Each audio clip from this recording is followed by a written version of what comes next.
Welcome to Eternal Life. I am Polly Joshi. Hi everyone. Today we are going to learn the subject, who is your father? Whenever people ask questions to teenagers especially, like which family you belong to or who is your father, like, they'll be very happy to answer if their parents are in good position and rich. But if they are not, then it will be a very embarrassment for them to introduce themselves. So only it's very common that most of the teenagers don't appreciate their parents or their family.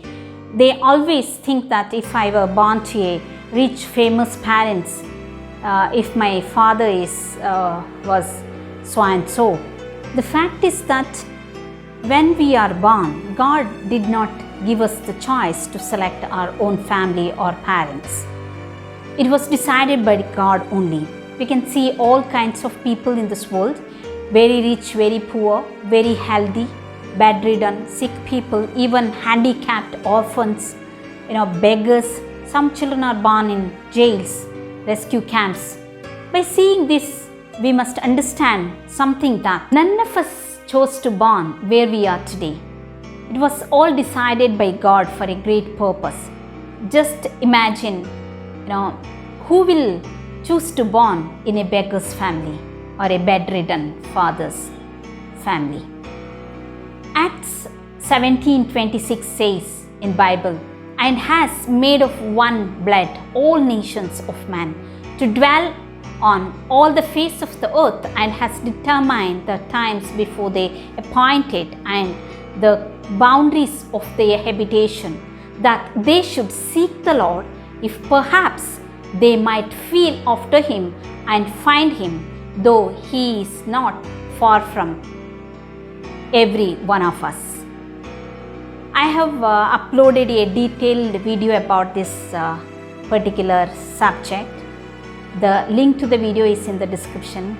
Kindly watch. Here we can see that people are born to different places, status and conditions, but they all are asked to serve a common purpose, that is to seek God and find out their Creator, the Heavenly Father. When we read Mark chapter 10 verses 46 to 52, there we can see the blind Bartimaeus, who was blind and a beggar, and he was all alone in the roadside.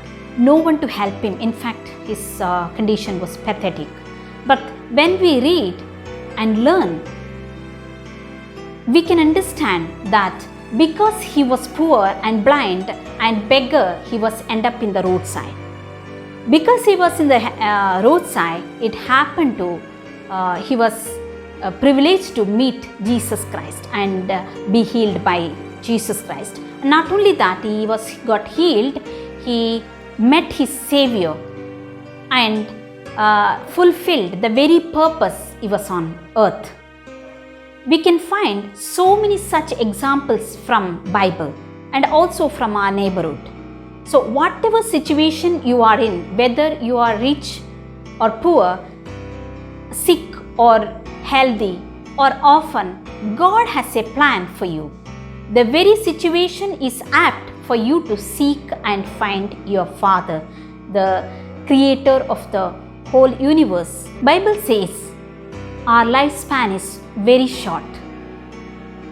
Psalms 90:10 says, as for the days of our life, they contain 70 years, or if due to strength, 80 years.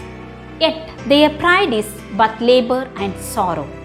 For soon it is gone and we fly away. Psalms 144:4 says, they are like a breath, their days are like a fleeting shadow. Yes, our days are like breath. We do not know when is our last breath. Also Bible says, soon it is gone and we fly away. Psalms 102 verses 11 says, my days are like a shadow that declineth. So man is like a vanity, which means emptiness, which is nothing. 1 Timothy 6:7 says, for we brought nothing into this world, and we can take nothing out of it. Wealth and riches are not forever. Exalted positions will ultimately fade away. It is to teach us that we have nothing to boast of. Naked I came from my mother's womb, and naked I shall return there.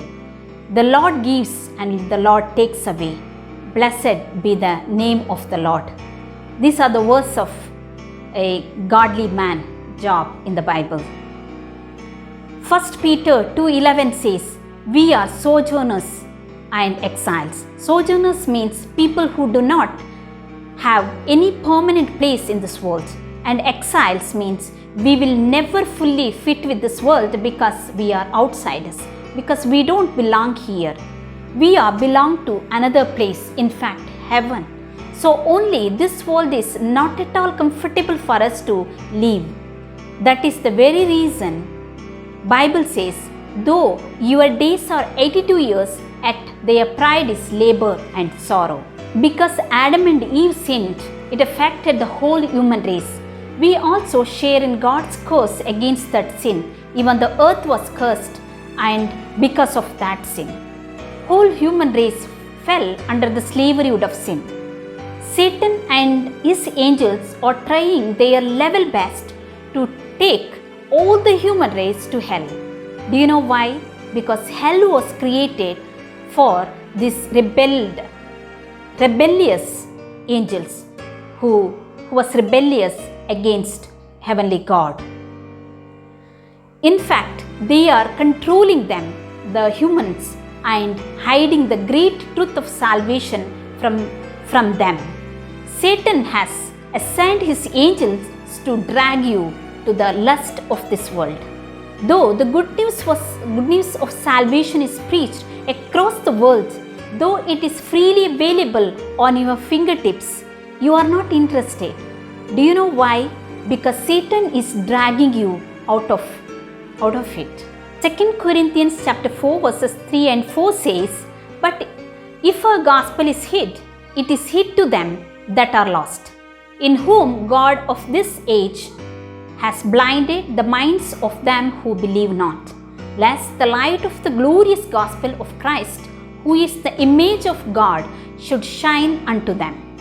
That means the God of this age is the Satan, who is hiding the truth of gospel of Jesus Christ from them.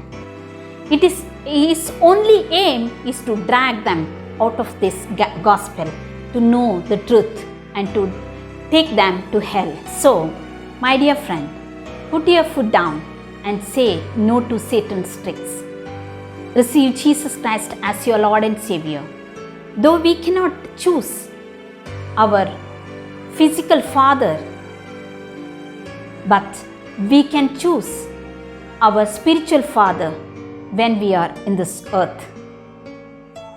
The Creator, the one who created you, and the one who came down into this world to redeem you from the slavery of sin, our Lord Jesus Christ. May God bless you to be part of the divine family of the heavenly God. God bless you. Hope this video was helpful to you. If you like this video, please like, share and subscribe and press the bell icon.